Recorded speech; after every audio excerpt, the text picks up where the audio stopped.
Magandang araw at pinagpalang buhay mula sa Hardinerong Kalumpiteño. Muli po nagpapasalamat si Hardinerong Kalumpiteño sa walang sawang panonood ng aking mga video. Patunay lang po na maraming nanonood sa akin at maraming talagang mahilig sa halaman. Kung makikita nyo sa ating video ngayon na pinakikita ay ang halamang dove cane. Yan po ang dove cane. So, makatuwid, ang ating bubuhayin ngayon ang propagation ng dove cane. Pero bago tayo magsimula, kung hindi ka pa subscriber na aking channel, ay kindly hit the subscribe buttons at mag-hit ka na rin ng notification bell para updated ka sa aking mga video na pinalalabas sa Hardinerong Kalumpiteño. So tara po, magsimula na tayo sa ating pagbuhay ng dove cane. So ang kailangan natin syempre pagbuhay ng dove cane ay higit sa lahat, kailangan natin ng dove cane. Paano natin mapapadami kung wala tayong dove cane? Diba? Tama naman. So, kailangan din natin ng cuttings, pamutol sa ating dove cane. Kailangan din natin ng container kung saan natin ilalagay ang dove cane na pinutol. At kailangan din natin ng plastic pot or container or any recyclable pot or paso. So, tara na po, simulan natin. So, kung ito na, hindi natin puputulin lahat ang dove cane, baka may bumili na, sayang naman. So puputol tayo ng isa. So piliin natin yung isa na hindi maputi pa, kasi maganda na po yung maputi, pambenta na po to. So pambenta na rin po yung isa. So kunin natin yung hindi pa ganong pambenta. So tingnan nyo lang po yung dove cane sa branch sa ilalim. Gagamit po tayo ng pang cuttings ay ang lilik, pwede pong knife or any cutting ng halaman. So bumilang lang po kayo ng branch, siguro po dito. Huwag pong sagad-sagad, baka mabulok, kasi huwag po natin puputulin sa ilalim, baka po mabulok yung dove cane na maiiwanan. Huwag naman po sobrang dikit dito kasi mahihirapan naman natin itanim, masyadong lubog. So igit na lang po natin. So, ito po, gamit ang lilik or cutting tools, gamitin po natin ang lilik. Pasensya na kayo kung matagal to dahil wala tayong secret, wala tayong assistant.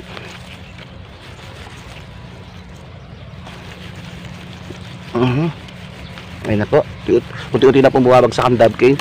Oops, putulin po natin maganda ang dove cane na natira, na naputol natin para maganda rin ang talbos ng maiiwanan. So ito na po yung dove cane na naputol natin. So dadalhin natin to sa taniman yung dove cane. Okay, ito na po. Since malaki ang dove cane, ano kailangan natin? Plastic pot. Siguro kailangan natin na malaki din. Hindi naman natin pwede itong ilagay sa maliit na plastic pot kasi nga malaki, babagsak lang yung ating dove cane. So kailangan natin sa malaking pot para maganda yung tayo ng dove cane. Huwag tayong gagamit ng maliit para hindi tumumba yung dove cane natin. So ayan po yung dove cane. So since tiga-garden tayo, hanap lang tayo ng mga recyclable na plastic na malaki. Medyo alam ko na rin po ito kung saan kasi kanina bago ano. So ito po yung malaking plastic. Ayan po. So punta tayo sa taniman ulit natin. Ito yung dove cane na ating pinutol.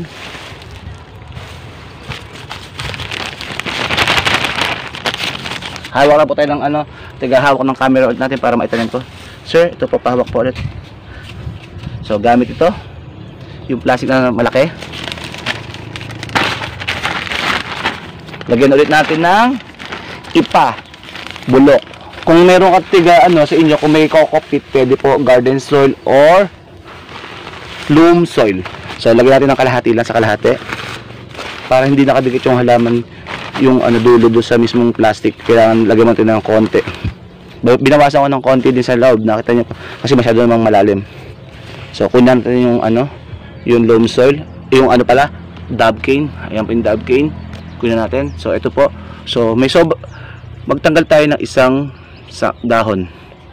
Okay, wala, yan.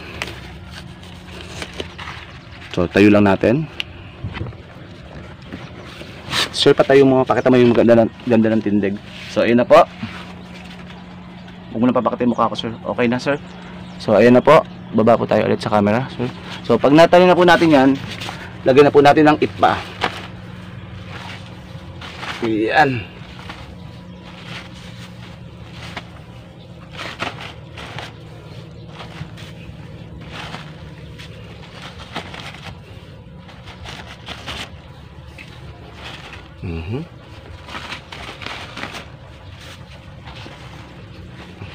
Dapat po maganda ang lagay natin para hindi mahirapan yung dove cane.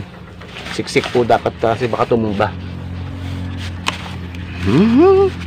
Pwede po tayo kumanta habang tatanim para hindi kayo mainit.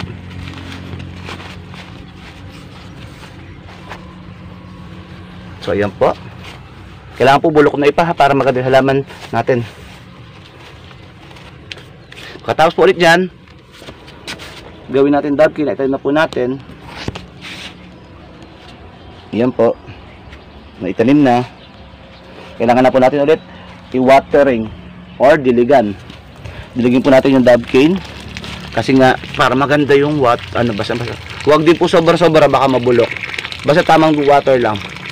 Since ako maghahalaman control ko naman yung tubig sa susunod na dilig. Ngayon lang kasi basan. So ayan na po. Magugas na din po ng kamay si Jardinerong Kalupiteño. Kung di ka pa subscriber, by the way, sa mga hindi pa subscriber ng channel ko, mag-subscribe lang po kayo para lalo kayong updated sa mga video. So, yun na po yung dove cane natin. Since malaki yung dahon, may potential siya mabulok kasi bago pa lang siya. So, kailangan natin ng tali. Magandang dito tayo sa paligid. Sa inyong lugar nyo, maghanap lang kayo ng tali.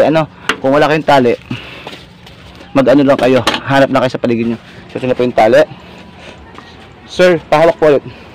So, kailangan natin talian lang yung dove cane. Sobrang kasi mabubulok siya pag hindi So hanap lang po si sir ng angulo na hindi ako kita yung mukha ko. So tali po natin yung dove cane para hindi masyadong kasi bago siyang tanim. So tali lang po natin. Dito mo dito sir sa ilalim para makita nila.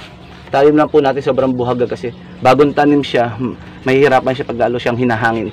So tali natin na isa dito para control muna yung niya, yung galaw kasi bago siyang biyak, bago siyang tanim. So madali lang po siyang buhayin using cuttings. Kailangan nyo lang talaga itali para hindi siya nahihirapan pag bagong tanim.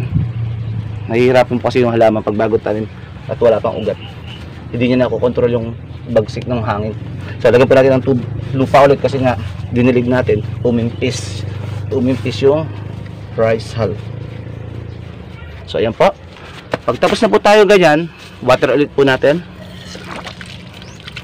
Watering lang po natin yung ating dove cane. Pwede po natin basain na rin yung dahon. Basain na po natin yung dahon para di nahirapan kasi bagong biyak.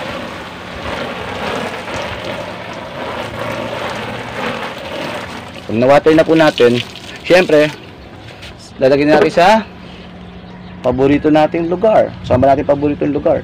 Hindi sa malamig, hindi sa mainit. Pag mainit, nasusunog yung dahon dahil bagong biyak. Pag sa malamig, nabubulok naman dahil sobrang lamig ko. So, sa control weather.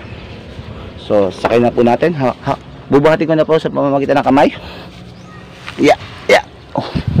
Pag ito po natapon, ayusin nyo lang po sa mismong pagdadalan. Pero pwede na po kayo magtanim sa mismong lugar.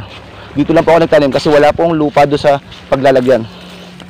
So, pag natanggal po yung yung lupa do sa pagkakalagay ng pot nyo, iayos nyo na lang po doon sa lugar na propagation area nyo.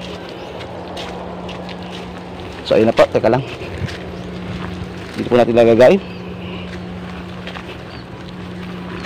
kayo natin yung halaman. So may natanggal lang po na lupa, lagyan na po natin kasi maganda po yung halaman naka-center pag tinatanim para magandang tingnan. Kasi lahat naman ng bagay maganda nasa center ka, di ba? So ayan po, lagyan natin sa center. Lagyan po natin natanggal na sobra, nagkalaglag po yung mga ibang lupa. Hanap pa po tayo ng konti pa. Ito pa, yung mga namatay na halaman dati, lagyan natin ng iba para pandagdag para masiksik at dito mumba yung dove cane. So ayan po, tingnan niyo po, natali na ulit. At nakapwesto na siya sa lugar na hindi mainit, hindi sobrang lamig. Control weather. Muli po, maraming salamat sa panonood ng Hardinerong Kalumpitenyo. Kung meron po kayong tanong o question regarding sa pagbuhay ng iba't ibang klaseng halaman, ay handa ko pong sagutin sa abot ng aking makakaya. Pero kung hindi ko naman po masasagot ang inyong mga tanong, ay pagpasensyahan nyo na po si Hardinerong Kalumpitenyo. At muli, sana patuloy kayo mag-subscribe at manood. To all my viewers in other country, sorry for the Filipino language. Open your subtitle option on my YouTube video to understand to your own language. Muli po, maraming salamat. God bless you at mabuhay kayong lahat.